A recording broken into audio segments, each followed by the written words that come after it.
Black and brown people also have the lowest rate of home ownership in the city of Spokane. It's no secret that there is housing inequality across the U.S. In Washington, only 47% of Hispanics and 35% of Black or African Americans are homeowners, compared to 68% of white homeowners. Now, multiple local advocacy groups are taking matters into their own hands to address this issue. Our Allison Martinez has the story.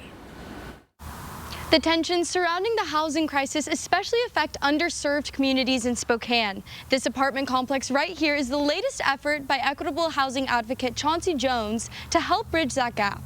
Black and brown people also have the lowest rate of home ownership in the city of Spokane, some of the lowest since the Fair Housing Act in 1968.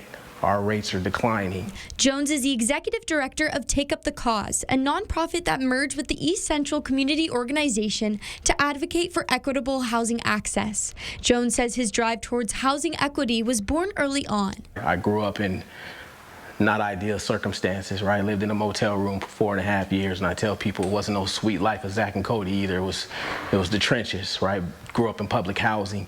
We didn't have people advocating for us. Take Up the Cause has focused its efforts on creating a portfolio of housing. Each property offers both housing and services to a unique demographic of people experiencing housing insecurity. We're standing outside of Friendship Gardens. It's our senior living facility.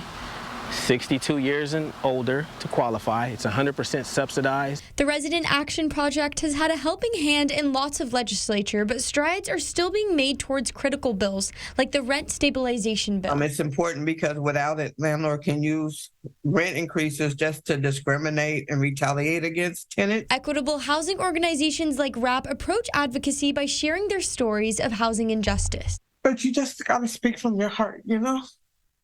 Because it's your truth, and it's what's impacted you, and it's your voice, and that makes you powerful. For information on Take Up the Cause's housing options and RAP's advocacy, you can contact the emails on your screen. Reporting in Spokane, Allison Martinez, 4 News Now.